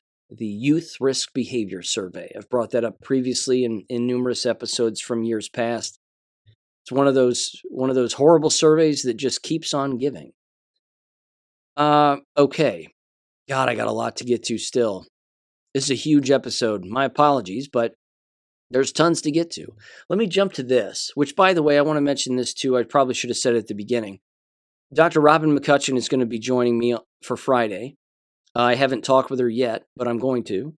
And when we do, we're going to talk about a variety of different things, as we typically do, so make sure and stay tuned for that also. Certainly, we're going to talk about what's going on at Marshall and what's going on regarding the jabs. Because, I did my little recon event that I like to do from time to time, where I just drive around town and around high noon, and I count the students. And ladies and gentlemen, on Miami University's campus in Oxford, Ohio, at high noon on a Monday, I counted approximately 150 students walking around. It's an absolute ghost town. I think I saw tumbleweeds blowing past also. I'm serious. It is bizarre. It's bizarre. We're real close to it looking like I Am Legend around here. It's not that bad, of course. There aren't weeds growing up through the buildings, but you get what I'm saying. There's no hiding it. The eyeball test does not lie, and students are not attending these environments for all of the reasons that have been brought up here. And it's not going to get better. So, let's see. Let me bring this up now. Here's the follow-up. Here's the email follow-up that I had with one of the assistant city managers. In fact, that's not his title. His title is Economic Development Specialist. And here was his response to me regarding 5G that I initially sent him, along with a link to all of those Children's Health Defense articles regarding 5G, which included lawsuits as to why they're unhealthy and hurting people and could easily be turned up to hurt more people. He also carbon copied the city manager and assistant city manager. And here's what he said. He said, "Hello, Dr. Sean Brooks. Thank you for sharing your concerns and the additional information you provided. However, this issue is well outside my purview. The EPA sets the standards for cell towers and the FCC manages their locations. The city currently has no concerns over our local cell tower operations. Best, Seth Kroppenbaker." Okay. I replied, as you might expect, and here was my reply. Again, I'm telling you, ladies and gentlemen, these people do not want, whether it's in their purview or not, it certainly is in his purview because this is an economic issue also. You can't have an economy with sick and dead people.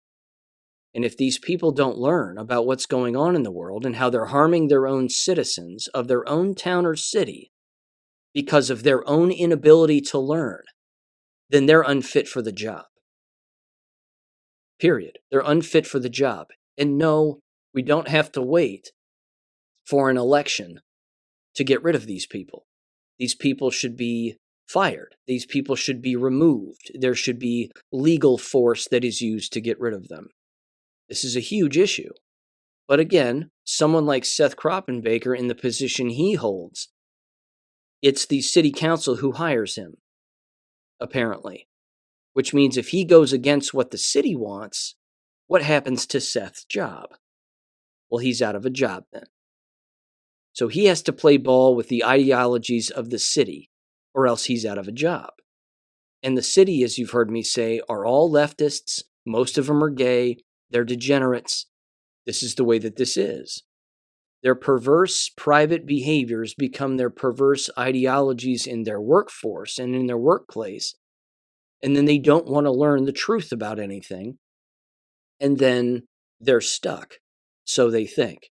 And then they just dig in. And they dig their own foxhole in their own ideology and they stay put. These people will never learn. They just won't. It will take them dropping dead from somebody kicking up the 5G to 11 while they're all jabbed. And then it's game over for them. So here was my response. I said, quote, "Thank you for replying. This is an unsatisfactory answer.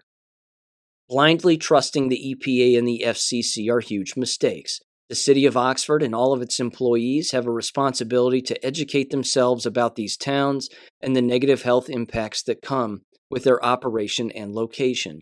The City of Oxford leases the larger towers on city land. These leased contracts can be removed immediately, but only if the city and those responsible for allowing them educate themselves about what their true intent is. The simple fact that the FDA cannot prove that there are no positive health effects from these towers, as they themselves have admitted in U.S. federal court, and that lawsuits exist as a result, which have led to the removal of such towers within towns and cities all across America and foreign countries. It's incumbent on the city to learn about this subject and act quickly and accordingly with legal action against anyone who imposes these EMF, electromagnetic frequency radioactive signals, on the population of a town or city. According to you, given that the city is not interested in educating themselves about their true intent and the negative health consequences that come with these 5G towers, EMF radiation, and the proven negative health impacts they have on those who receive the bioweapon COVID-19 vaccines, I put in quotes, which contain tungsten and self-assembling metal nanoparticles, it's official that the city of Oxford is putting their citizens' lives at risk. Good luck, unquote. And there you go. There really wasn't anything else that I could add there. I just wanted to hit him over the head with the fact that he's in deep trouble on a personal level, on a individual health level, and so is everybody else. This won't get better with time. I don't know. Well, it's evident these people aren't thinking. But this is a major local issue for anybody. It doesn't matter where you live. These towers are going up everywhere. These 5G towers, again, they can be those huge things out in the middle of a field, or they can be the small little trash cans right outside of a business, just cooking everybody who works inside that small business. It's awful. Here's an article that comes from the Daily Cloud. It's just titled this: Report 56. Autopsies reveal medical atrocities of genetic therapies being used against a respiratory virus. Yikes. And it's very long, as you would expect. Remarkably awful. Here are Dr. Burkhart's group conclusions. There are 4 of them. Number 1, histopathological analysis shows clear evidence of vaccine-induced autoimmune-like pathology in multiple organs. That's AIDS in most of your organs, or multiple organs. Number 2, that myriad adverse events deriving from such auto-attack processes must be expected to very frequently occur in all individuals, particularly following booster injections. I'm going to repeat that. Number 2 says that myriad adverse events deriving from such auto-attack processes must be expected to very frequently occur in all individuals, particularly following booster injections. It's an open admission that 1 shot will kill you, 2 will kill you, 3 is killing you, and anything after that, you'd better believe it. Number 3, beyond any doubt, injection of gene-based COVID-19 vaccines place lives under threat of illness and death. I mean, hello? How much more proof do you need? You send something like this to the city, they're going to go, whatever, that's a conspiracy theory. No, it's a conspiracy, and conspiracy is a crime. Number 4, and finally, it says, we note that both mRNA and vector-based vaccines are represented among these cases, as are all 4 major manufacturers, unquote. Absolutely huge. Again, it's not, I'll say this. I'll tell you what. I want to play this audio first, and then I want to get into a brief talk about the WHO treaty and how, of course, all this connects. You're smart people. Again, thank you for listening to the show and connecting these dots on your own. You know exactly what's going on. It's the people that can't connect all of these dots that are never going to figure it out, or they're going to figure it out maybe, but it'll be too late by then. I want to play this audio of Todd Callender talking. I stuck this up on a war video. I put it up on Gab. This was making the rounds not that long ago, but I don't know the exact date of this particular interview, but you're going to hear Todd who's a lawyer, but you're going to hear him specifically bring up the connections between the 5G, the shots, The fact that the people who took the shots are no longer a legal human. I forget the term he uses. You'll hear him say it, homoborgenesis, something along those lines. And that even that was written into Supreme Court law. That gene manipulation makes a person not a legal person anymore. And that's what these are. These are gene manipulating shots. So the people who took the shots, of course, are not human, legally speaking. On top of that, he brings up the connections between, like I said, the 5G, but how all of that, the shots in the 5G being ramped up to 11, is going to be the excuse for Marburg virus. There is no virus. There is no Marburg virus. None of that exists. But they're going to use the Marburg story for when the jabs start dying because of the increased electromagnetic frequency that starts to occur. And that, of course, started in Wuhan regarding cranking up the 5G up to 11, and we saw what happened. You heard Mark Steele bring it up. I've brought it up. It's been written about at length. We've seen the videos. It was a real thing. It happened. But here's Todd Callender describing that in 3, 2, 1. Mortality business for a long time, practiced international law around the world, including living and working in 2 communist countries and undoing the Soviet model economy. I understand who the players are in this genocide. I've done business with all of them, including the WHO. And when the Secretary of Defense illegally mandated the shots, he doesn't have the power to do that. I realized what this was all about. And I filed suit against them and raised a lot of issues, including the fact that everybody that's getting these shots are number one, exploratory laboratory animals, right? They're just test beds. And then number 2, if you got the shots, the odds are, according to U.S. law, that you are owned by the patent holders. You're a new species called homoborgenesis, and you are owned. That's the nature of what our case says today. One of the advantages of suing the DOD with this many service members that are upset about the mandates is we've ended up with about 500,000 whistleblowers who have provided us a whole lot of really good information. So everything you said is well supported in documents that we have, testimony that we have, and expert witnesses.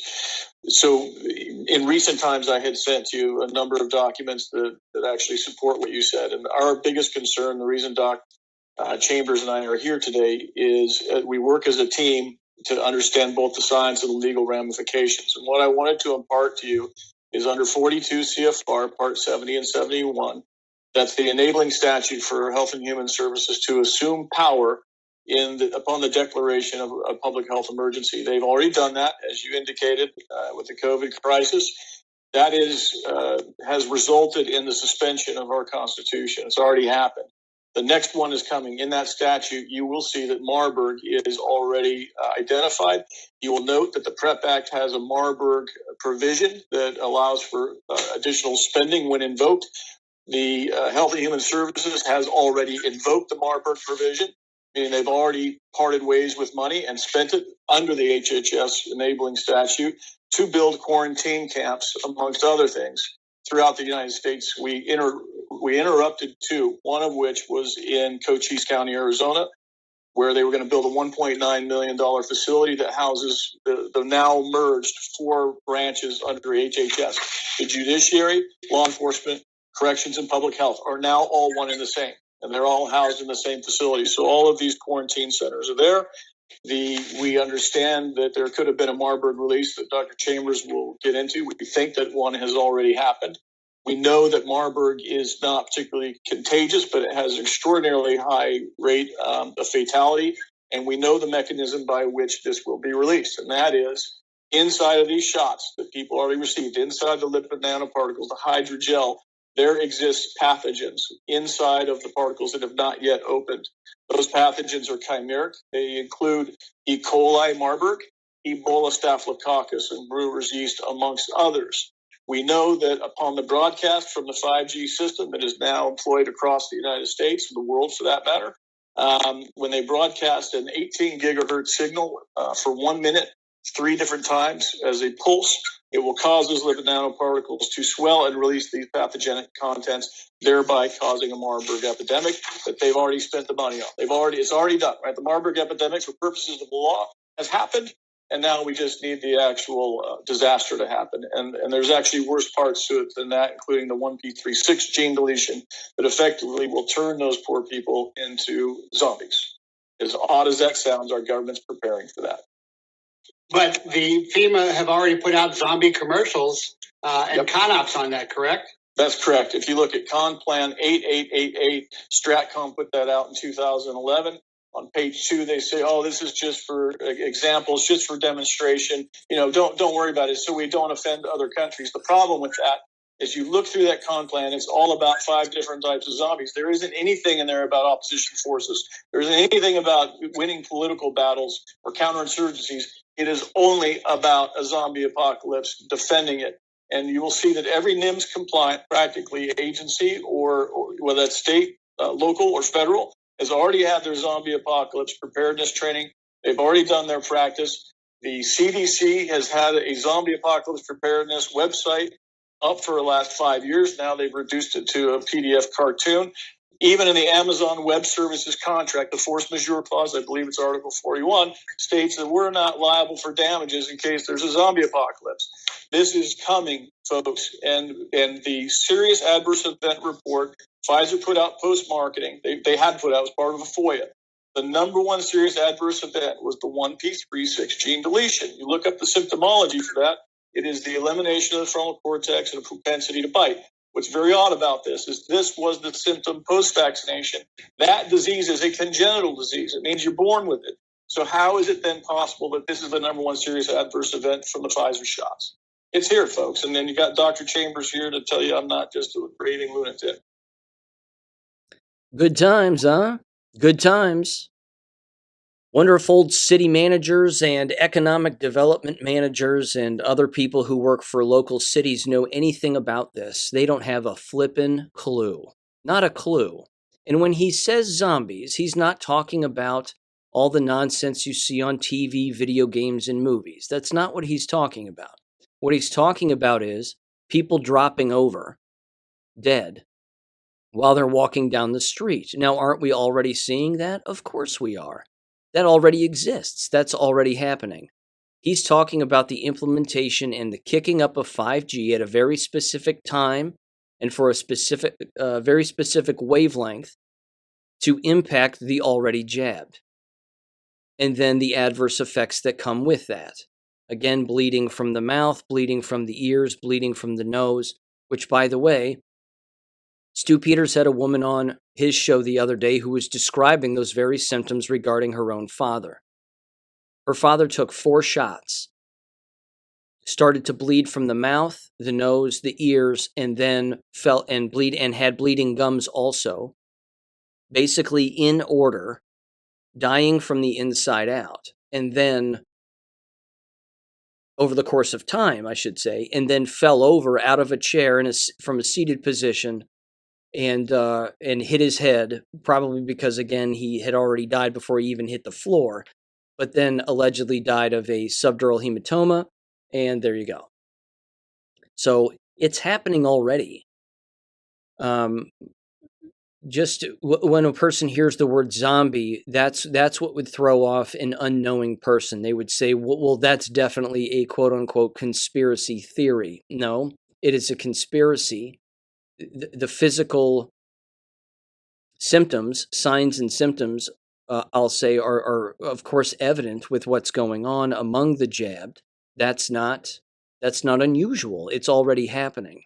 It's just going to be a matter of the 5G kicking into full gear and the impact that that's going to have on the already jabbed. And he just told you what it was, which brings into account this, which is the WHO treaty that is being apparently ratified, the pandemic treaty, which is being ratified this week at the WHO headquarters. Biden has already said he's going to sign it. Again, I have to reiterate this because it's remarkably important. For the people out there, the legal analysts and whomever, They can say as the day is long all they want that it's unconstitutional, which of course it is, but that this supersedes the Constitution, which they would say nothing supersedes the Constitution.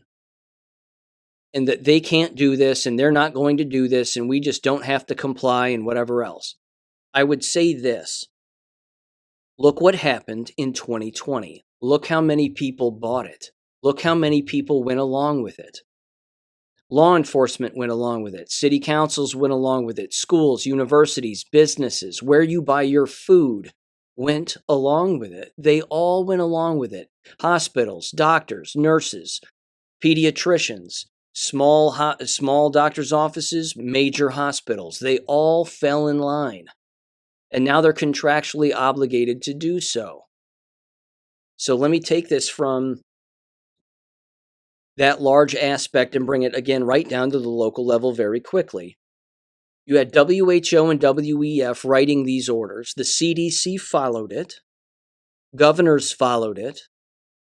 And then state departments of health followed it. And then what else happened after that? County health departments followed it. They all followed these things back from 2020, 2021, and their explanation for not making arrests and their explanation for not investigating any of this is that they're chalking it up to a political debate, quote unquote, that this is a political debate. Mask wearing is a political debate. Shot taking is a political debate. When in fact, they're not a political debate. It's a depopulation program, and the use of the masks and the use of the shots are interconnected with one another on a constant basis, always were. If you decrease the amount of oxygen that a person can receive inside of their body, you're more likely to make them ill. Combine that with a shot, they're killing themselves without even knowing it.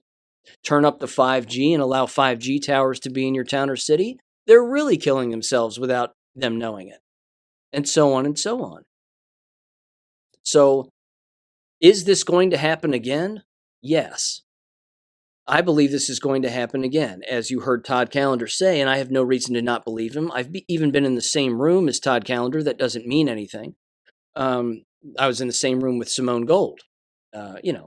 Opposite ends of the spectrum there, but I'm more inclined to believe Todd than I am Simone Gold. This is one of those issues, again, that is I know is being brought up and has been brought up, but I hope that you share this information with as many people as you can because this is likely to occur. Now, I'm going to use the internet term date fagging here. That's what happens when individuals, again, pick a particular date as to when they think something is likely to occur. I'm not necessarily going to do that, but what I will do is this. I'll ask you the question. And let's use history as the example. When is something like this likely to occur? The ramping up and kicking the 5G to 11 at the right time, at the right frequency to get done what they want to get done, which is more dead people. When is that likely to occur? They pulled the last card in 2020 regarding the fake COVID pandemic at a very interesting time, in particular from an education and public education standpoint, didn't they? They pulled it in March.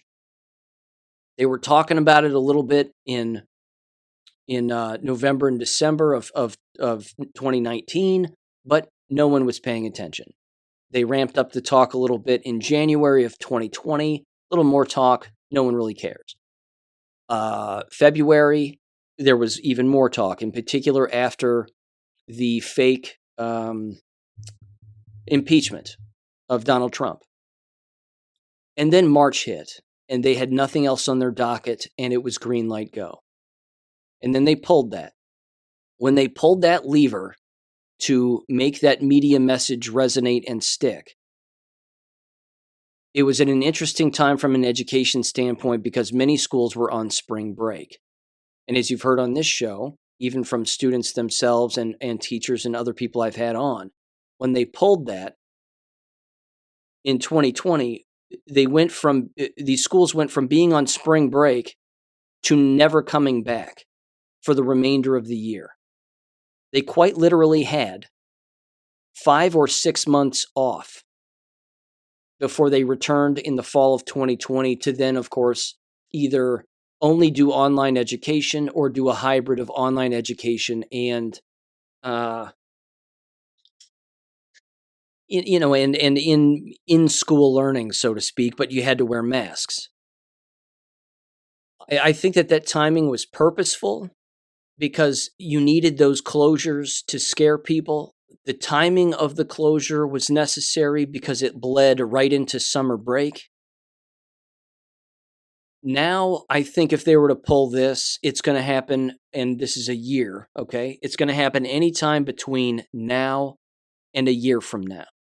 I know that's a big leap, but they did it in an election year for a presidential election in 2020. Why wouldn't they do it in 2024 in an effort to try to get Joe Biden or some other nitwit installed in a position? So let's look at it from just that election standpoint. I think that that's likely to occur. They'll pull the 2020 card in 2024 sometime. Now, when in 2024 will they do it to where it would have the largest impact and schools would have to close yet again? They might pull it in March of 2024. This is all plausible because, again, school would be closed again because county health departments would tell them to do so, because county health departments are receiving their orders from state and then private and then global government. So do we have global government? Of course we do. Absolutely. No doubt about it, we have global government. We saw it already take place in 2020, 2021, 2022. It still exists. And the WHO treaty is a real thing. The pandemic treaty is a real thing. This has all been written out. This has all been planned. You heard me bring up Con Plan 8888 on this show.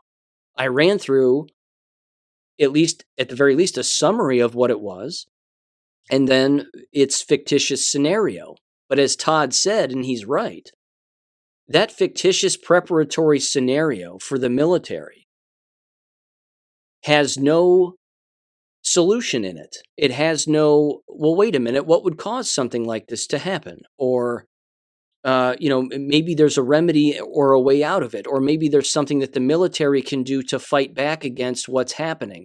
That's not how Con Plan 888 was devised as a strategic training operation.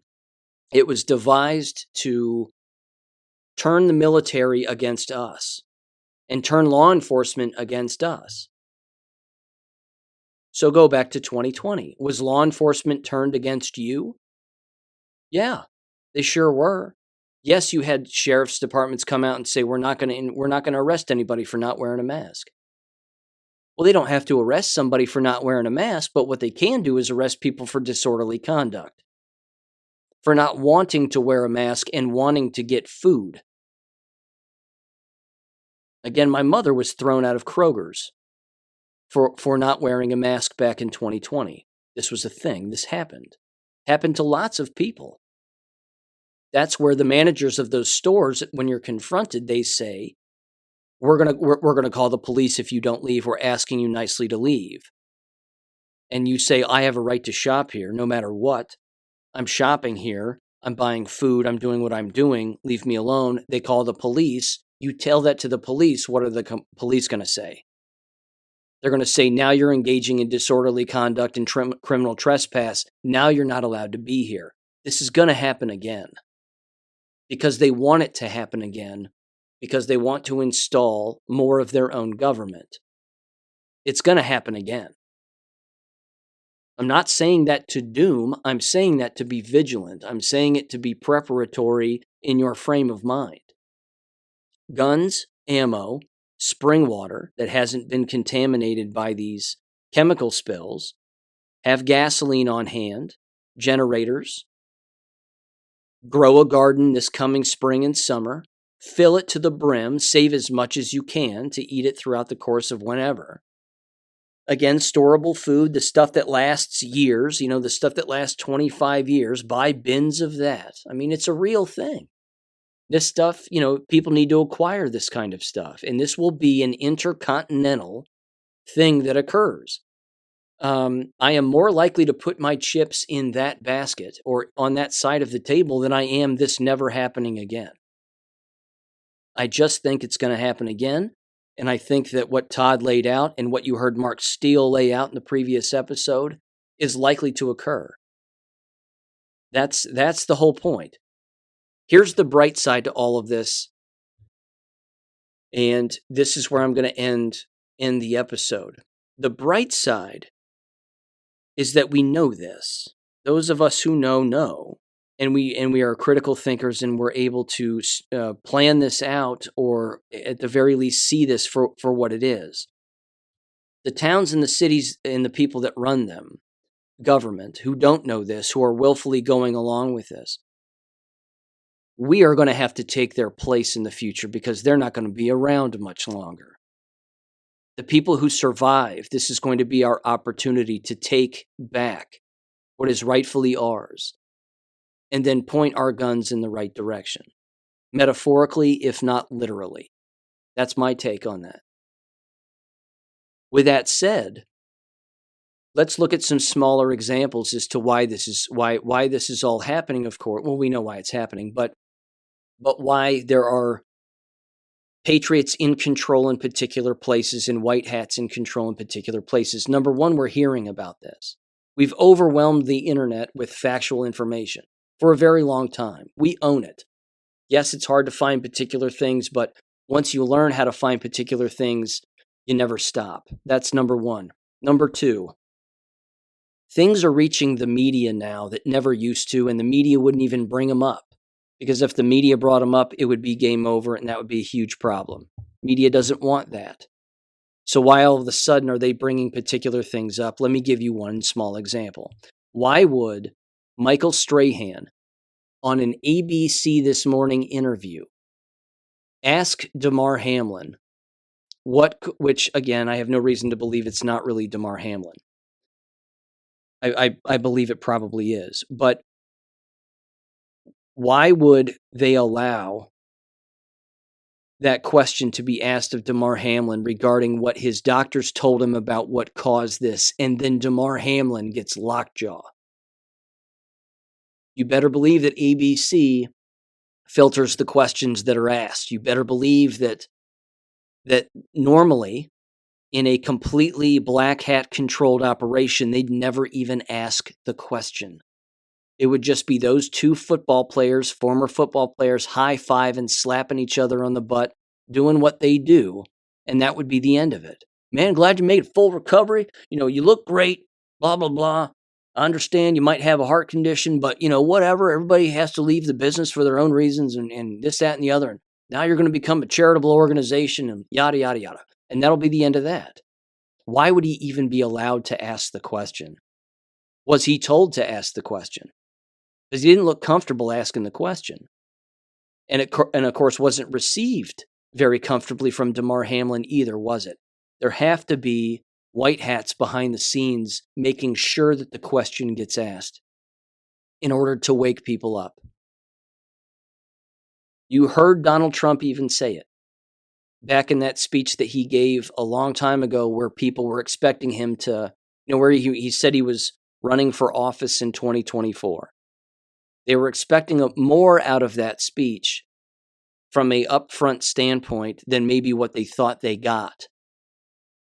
But he openly said, we have to wake, and I'm paraphrasing, but he openly said we have to wake up more people. More people have to wake up. He's right about that. There's still too many asleep people. But I'll give you a quick example of how I know people are waking up and they're tired of government. We had a tornado warning in our town the other day. I got the alert on my phone, tornado warning, tornado touchdown in Indiana. It was coming right for us. And I would say 2 minutes later, 3 minutes later, 4 minutes later, the city's tornado sirens started to go off. No tornado hit our town. And then I started driving around to run a couple of errands, and there were people out and about with tornado sirens going off, not caring. They're looking around in the sky and they're going, yep, I don't see a tornado. We're all right. And they just kept doing what they were doing. Life doesn't stop and start because government tells you so. There's a lesson to be had there, I think. And there's a lot of positive things that are taking place, and I think that was one of them. I was watching my fellow Americans not give a damn about a tornado warning because they have the ability to look into the sky and then look at their cell phone and look at the radar and see what's really going on and see that, oh, wow, the sun's out. There's hardly any clouds in the sky. It's pretty crystal clear. Yeah, there's some dark clouds out in the distance, but, so it's going to rain a little bit later. Big deal. And then that was it. No tornado touchdown. Everybody was fine.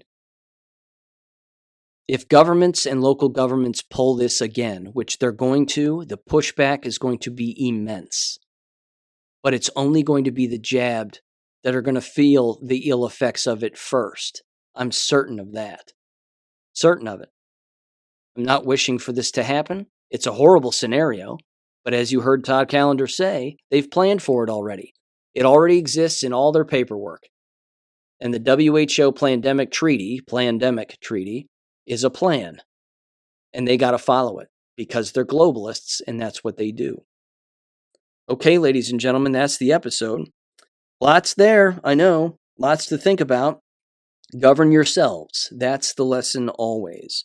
Dr. Robin McCutcheon will be on. I'm sure we'll talk about this more, along with a variety of other issues. Stay tuned for that on Friday. With that, God bless. Take care.